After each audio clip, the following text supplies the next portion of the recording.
할렐루야.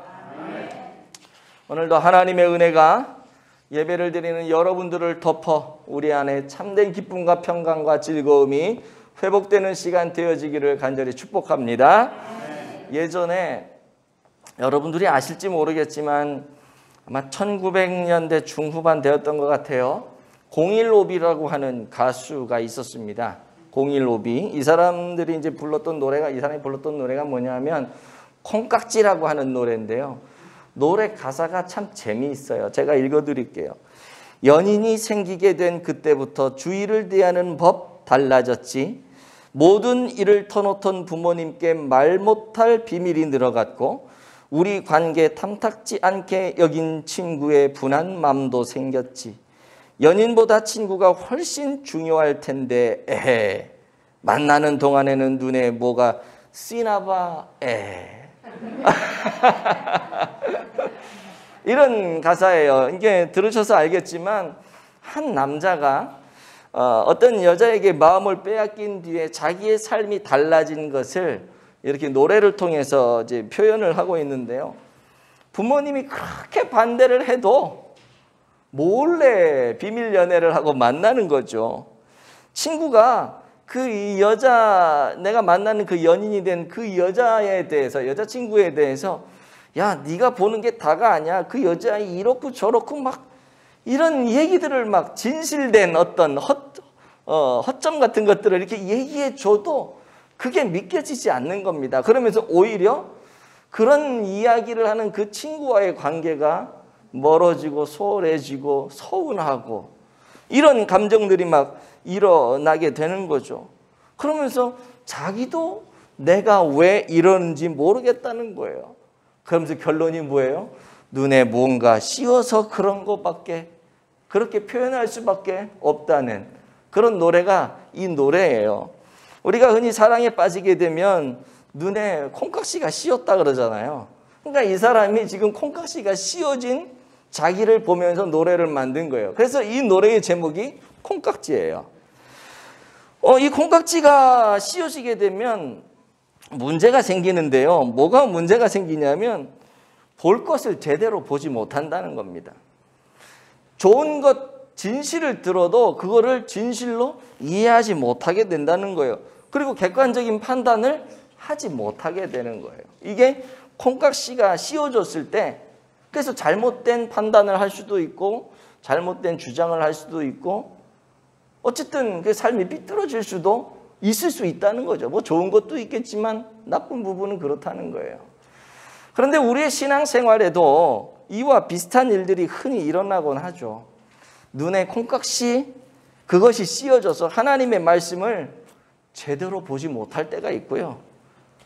하나님의 말씀을 읽으면서도 하나님의 뜻한 그런 의도로 읽어야 되는데 자기 나름대로 자기 눈에 콩깍지가 씌워져서 자기 나름대로 이상한 해석을 하면서 잘못된 믿음을 키워가는 그런 경우들이 우리 신앙생활에도 있어요. 콩깍지가 씌워져서 진리를 보면서도 진리가 진리로 와닿지 않는 것이죠. 또 눈에 콩깍지가 씌워지기 때문에 믿음이라는 것을 이야기하지만 믿음의 삶을 살아가지 못하고 믿음이 좌충우돌 막 흔들릴, 갈대와 같이 흔들리고 어쩔 때는 꺾여서 넘어질 때도 있고 이게 뭐냐면 우리의 신앙의 눈에 콩깍지가 씌워져서 그런 거예요. 오늘 본문에서 바울은 바로 이러한 점을 지적을 하고 있는 겁니다. 바울은요, 유대인들이 자신의 사도권을 의심하고 또 그로 인해서 바울이 전하는 이 복음을 제대로 받아들이지 못하는 이런 모습들을 보면서 지금 너희들이 그렇게 된 이유는 내가 전하는 복음을 제대로 이해하지 않고 받아들이지 않고 나의 사도권도 인정하지 않고 지금 그렇게 된 이유는 너희 마음에 수건이 하나 덮여져서 그런 거다. 그러면서 출애굽기 34장 29절 이하의 그 내용들을 쭉 예를 들어서 이야기를 하고 있는 거예요. 우리 식으로 말하면 네 눈에 지금 콩깍지가 씌워져서 너희들이 나를 사도로 인정하지도 않고 내가 전하는 하나님의 복음을 복음으로 지금 받아들이지도 못하고 있다. 진실을 진실로 받아들이고 또 인정하고 믿지 못하는 이유가 바로 너희들 안에 수건이 하나 덮여져 있어서 그렇다. 콩깍지 같은 그런 수건이 덮여져서 그렇다. 그런 이야기를 하고 있는 거예요. 시간 관계상 제가 출애굽기 34장의 요 내용을 읽어보지는 못하겠지만 거기 보면 이런 내용이 나옵니다. 모세가 하나님 앞에 이제 시내산에 올라가서 율법을 받아갖고 내려온단 말이에요. 하나님을 대면합니다. 하나님을 대면하고 직접 대면한 이유로 인해서 모세의 그 얼굴에 광채가 나요. 그 영광스러운 하나님을 직접 대면하고 나니까 그것이 이제 반사체 같은 그런 역할이죠. 근데 이 모세의 얼굴에 나타난 이 영광을 이 발광하는 이 빛을 모세는 처음에 몰라요. 그래서 이제 율법을 들고 이스라엘 백성들에게 딱 내려오는데 이스라엘 백성들이 모세를 대하는 태도가 달라진 거예요. 두려워하는 거죠. 뭔가 이상한 거예요. 모세 같지 않은 거죠. 귀신이 나타났나? 왜 모세의 모습이 저렇게 바뀌었지? 그래서 모세가 그럽니다. 이보시오들, 성경에는 이렇게 나와 있지 않지만 무슨 얘기를 했겠죠. 나 모세야, 모세. 내가 지금 시내산 가서 하나님 만나고 지금 율법을 갖고 왔어. 그러니 다들 모여보시오. 왜 이렇게 이상한 눈으로 나를 쳐다보는 거요? 그때서야 비로소 사람들이 모세 주변으로 모여들기 시작하고 모세는 그 사람들에게 하나님에게로부터 받은 율법의 말씀을 다 선포하고 그들에게 하나님의 말씀을 명령을 하게 되죠. 그리고 나서 이제 느끼는 거야. 아, 내 얼굴에 광채가 나는구나. 그래가지고 사람들이 나를 만나기를 꺼려했구나. 내 옆에 오기를 좀 두려워했구나. 이거를 알게 된 거예요. 그래서 율법을 다 수용한 이후에 다시 하나님 앞에 들어갈 때 율법을 다 수용하고 나서 그걸 알고 모세 얼굴에 자기가 수건으로 가린 거예요. 그리고 하나님 앞에 들어갈 때는 다시 수건을 벗고 하나님을 만나고 또 백성들 앞에 나올 때는 수건을 또 두르고 나오고 이런 내용이 출애굽기 34장 그 후반 부분에 나오게 되는데요. 이 말씀을 하면서 지금 이 모세 얼굴에 수건 가린 걸 비유해가지고 너희들이 제대로 보지 못하는 게 뭐냐면 너희들 마음에 이런 보지 못하게 하는 수건이 있어서 그런데 그거 제거해야 된다. 그래야지 제대로 보고 제대로 믿고 제대로 신앙생활 할 수 있다. 이런 이야기를 지금 고린도 사람들에게 하고 있는 거죠. 오늘 본문 14절 15절 말씀을 한번 읽어보도록 하겠습니다. 시작. 그러나 그들의 마음이 완고하여 오늘까지도 구약을 읽을 때에 그 수건이 벗겨지지 아니하고 있으니 그 수건은 그리스도 안에서 없어질 것이라. 오늘까지 모세의 글을 읽을 때에 수건이 그 마음을 덮었도다. 아멘. 그러니까 여기에 나와 있는 이 뉘앙스는 뭐냐 하면 그 수건이 벗겨지지 아니해서 오히려 너희 마음을 그 수건이 덮고 있어서 그래서 너희 마음이 완고해지고 그래서 오늘까지도 그 완고한 마음 그 자기만의 그 고집스러운 그 완고한 그 마음을 가지고 성경을 읽다 보니까 성경이 이해도 안 되고 깨달아지지도 않고 믿지도 못하고 더 나아가서는 성경을 오해하게 되기도 하고 그러니 지금 너희들이 이런 삶을 살아가는 거다. 그러니까 수건을 벗어야 된다. 지금 그 얘기하는 거예요.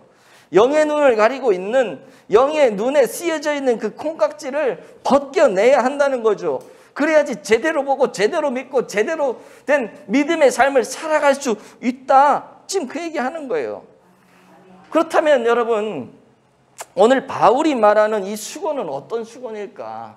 우리가 집에서 세수하고 머리 감고 터는 이 수건은 아니겠죠. 그죠? 여기서 말하는 수건은요. 율법의 수건이에요. 율법의 수건. 모세가 이스라엘 백성 앞에서 수건을 왜 썼을까요? 여러분. 아까 제가 잠깐 얘기했지만 오늘 본문에 그 구체적인 이유가 나와 있어요. 13절을 한번 보도록 하죠. 시작. 우리는 모세가 이스라엘 자손들에게 장차 없어질 것의 결국을 주목하지 못하게 하려고 수건을 그 얼굴에 쓴 것 같이 아니하노라. 아멘. 모세는 수건을 썼지만 나는 수건을 벗으라고 지금 얘기하는 거다. 지금 이 말이에요. 예. 근데 수건을 모세가 쓴 이유가 뭐냐면 여기 나와 있잖아요. 장차 없어질 것의 결국을 주목하지 못하게 하려고. 장차 없어질 것의 결국이 뭐냐? 율법이라고 하는 거예요. 성경에서요. 모세는 율법을 상징하는 사람입니다. 그래서 구약을 뭐라고 표현하냐면 율법과 선지자들이라고 표현해요. 구약을 표현할 때. 왜냐? 구약 성경은 율법서와 선지서들이 들어있거든요. 그래서 율법을 얘기할 때는 모세를 얘기합니다. 여러분, 모세는요, 하나님께 율법을 직접 수여받은 사람이에요. 그리고 그걸 기록한 사람이에요. 그래서 성경, 창세기, 출애굽기, 레위기, 민수기, 신명기 이 5가지 성경을 모세 오경이라 그러고 율법서라 그래요. 그만큼 모세는 구약의 그 율법을 대변하는 그렇게 인식되는 그런 사람이에요. 그런데 모세가 하나님을 대면하고 율법을 받아올 때 아까도 말씀드렸지만 얼굴에 광채가 막 났단 말이에요.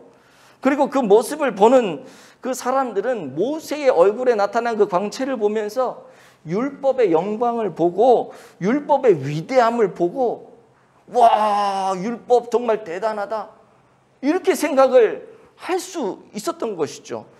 근데 모세가 자기 얼굴을 가렸다는 것은 율법을 대변하는 상징하는 자기 얼굴을 가림으로 말미암아 사람들로 하여금 율법이 중요한 게 아니라 그 뒤에 나타나는 하나님의 영광을 보게 하기 위해서. 우리가 이거 중간 단계가 있고 최종 단계가 있는데 어리석은 사람들은 늘 뭘 생각하냐면 중간 단계만 봐요. 이 뒤에 걸 못 봐. 근데 진짜 중요한 건 뒤에 거거든요. 뷔페를 가도 앞에는 허접한 거 나오고 뒤에 진짜 맛있는 게 나온단 말이에요.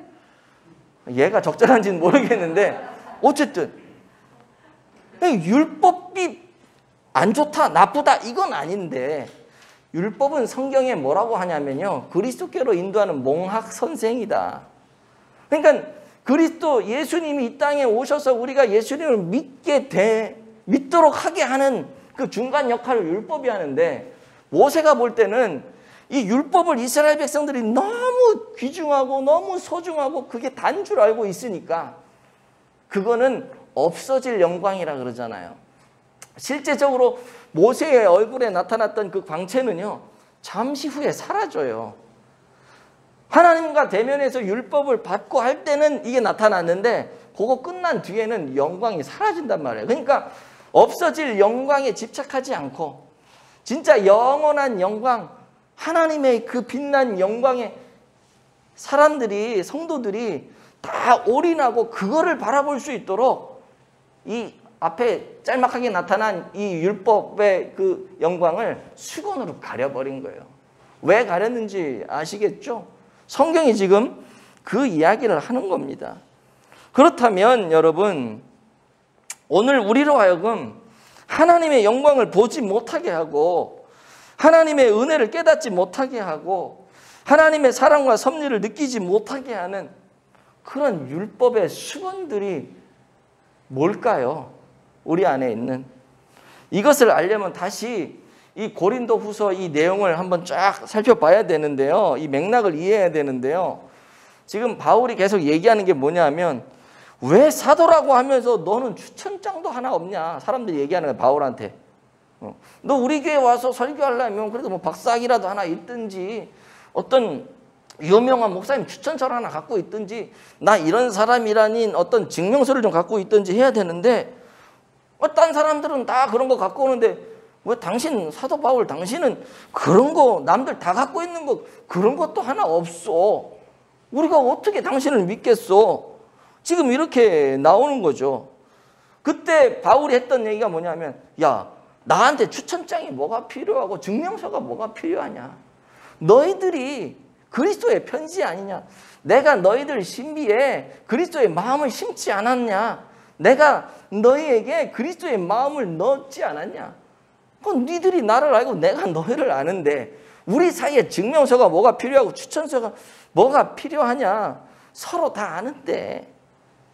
내게 주신 직분이 하나님으로부터 온 것을 너희들이 이미 다 아는데 그런 종이 쪼가리가 뭐가 필요하냐.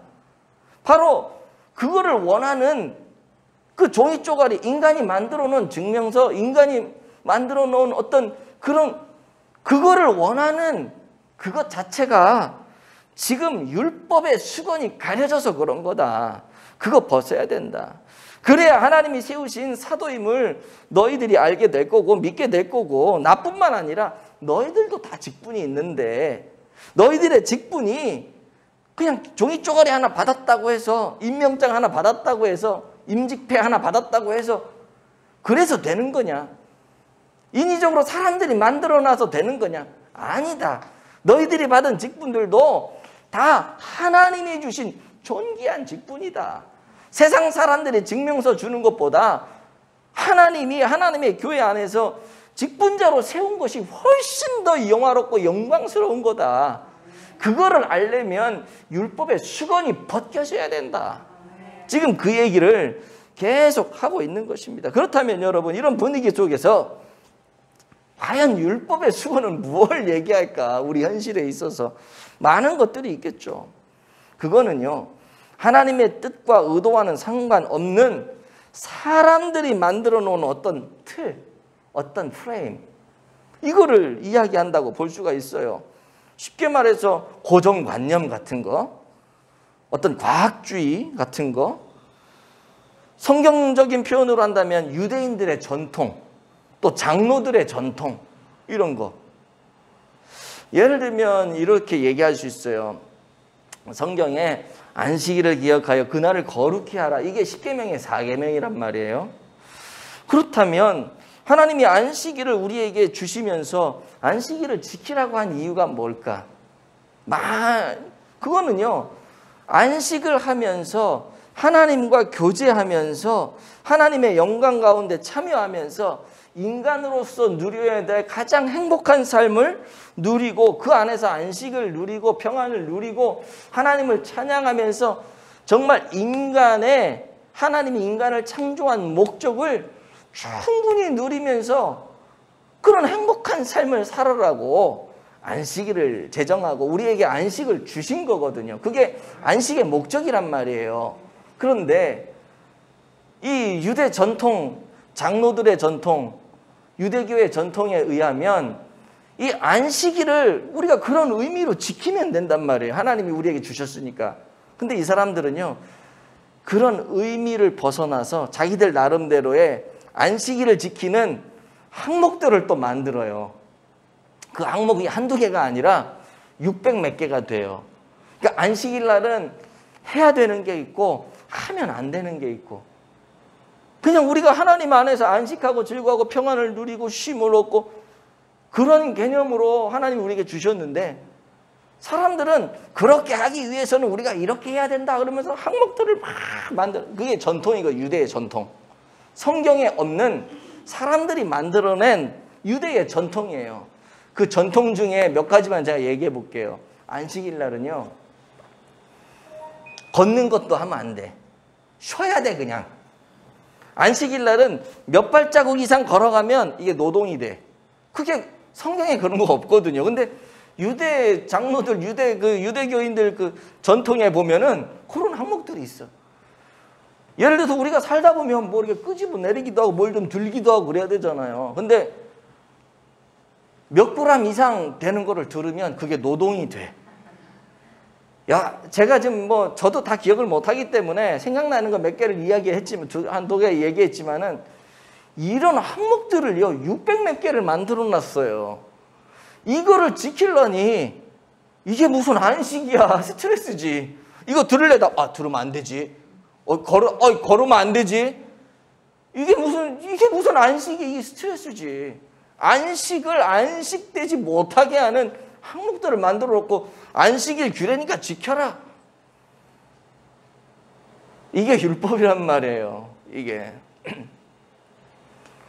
이런 전통들, 이 율법의 수건들을 우리가 벗겨내야 된다라고 하는 것이죠. 쉽게 말해서 자기들의 어떤 기준과 전통을 세워놓고서 하나님이 주신 축복을 방해하는 거예요. 이게 장로들의 전통이요, 율법의 수건이라고 하는 거예요.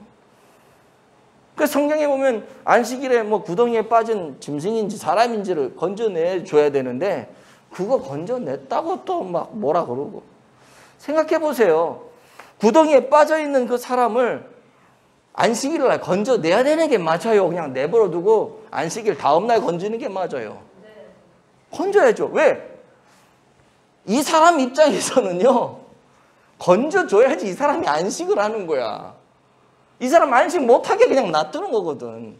이런 거 갖고 싸운다니까요. 이게 왜 그런 게 발생했냐면 유대인의 전통을 그 뭐 600 몇 개 되는 그 항목들을 만들어 놨기 때문에 이런 문제가 생기는 거예요. 율법의 정신을 가지고 살아야 되는데 그게 안 된다는 거죠. 이런 걸 다 제해야지 된다는 거예요.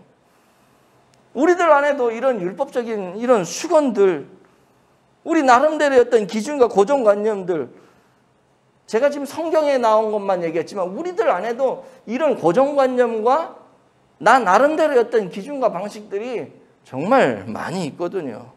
그렇기 때문에 하나님은 우리에게 행복하라 그러고 누릴 거 누리라 그러고 기뻐하라 그러고 즐거워하라 그러고 감사하라 그러는데 우리가 만들어 놓은 것 때문에 우리가 거기에 올가매어 가지고 하나님이 주시는 축복을 누리지 못하는 경우들이 너무 많다는 거죠.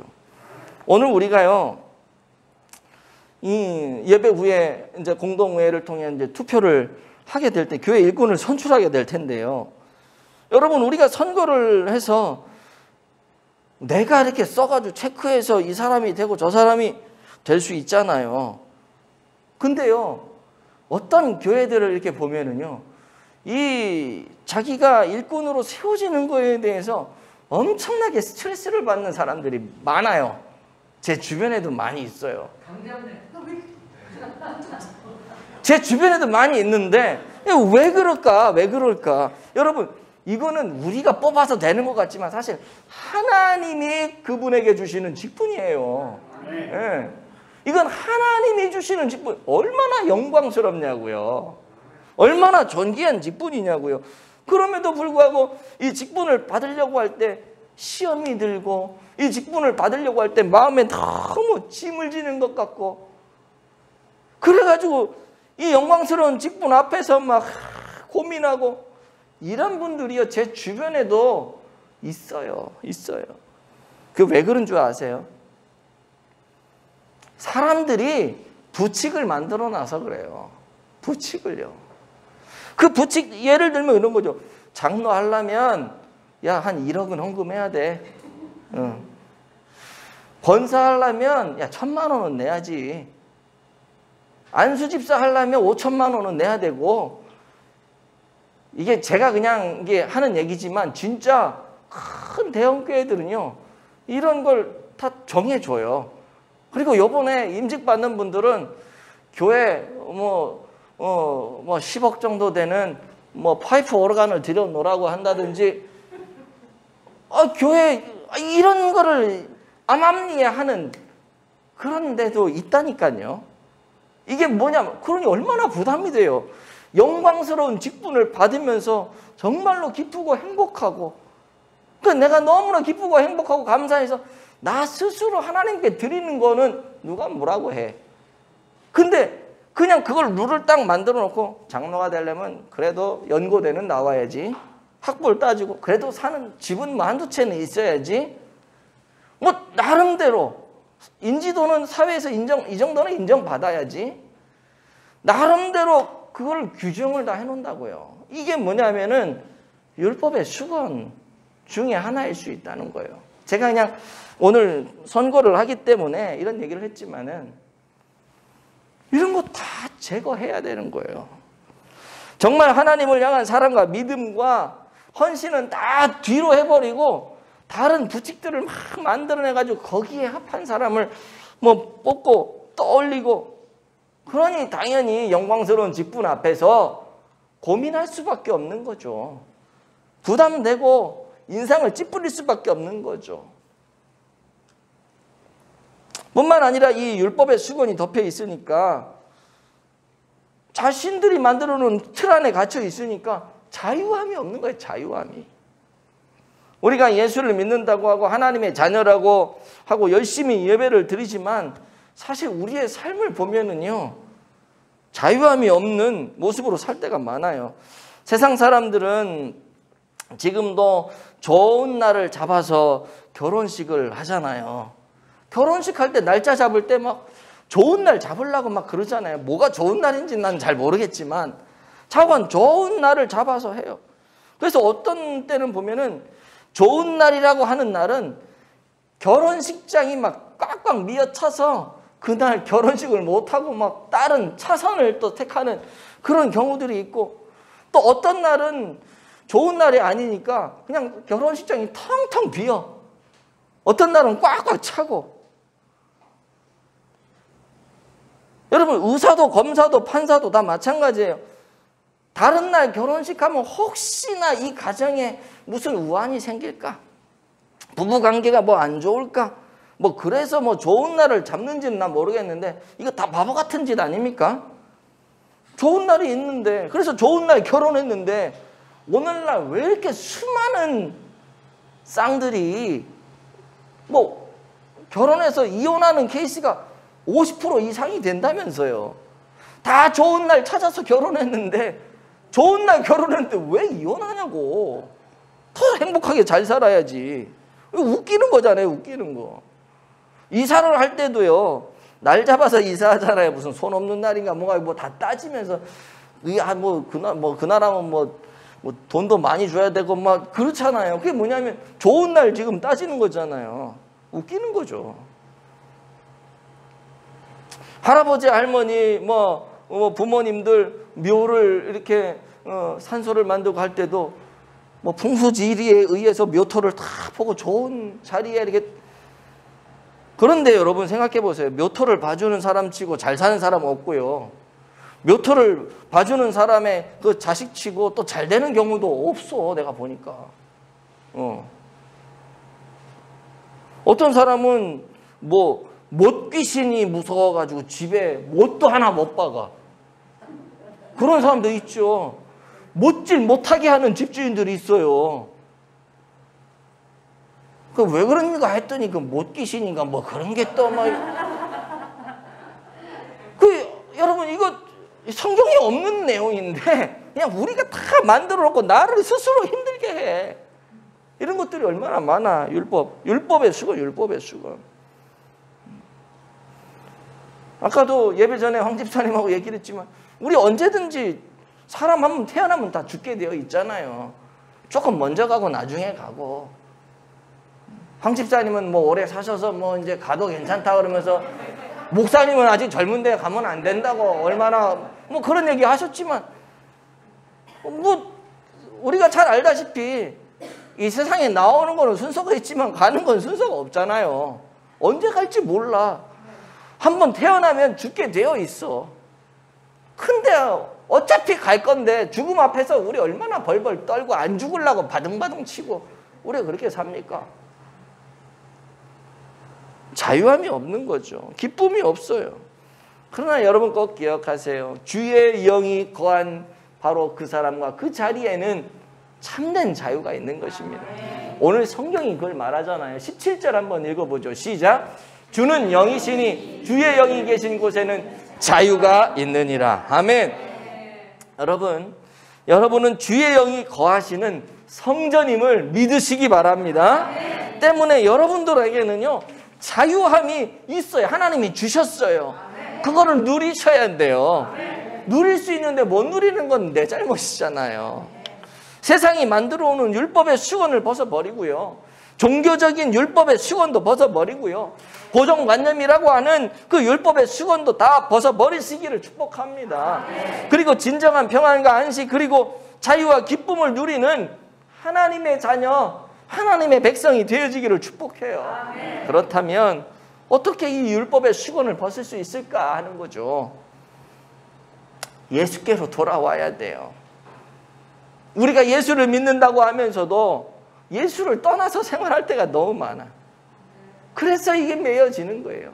예수 안에 들어와 있으면 이 모든 율법의 수건이 벗겨지고 평안과 기쁨과 자유와 즐거움과 이 모든 것들이 회복됨을 여러분 믿으시기를 바라요. 아멘. 오늘 성경 16절이 그걸 얘기하잖아요. 시작. 그러나 언제든지 주께로 돌아가면 그 수건이 벗겨지리라. 아멘.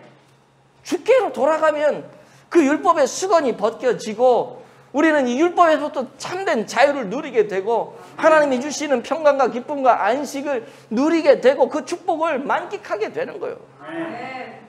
중요한 건 예수께로 돌아가는 거죠.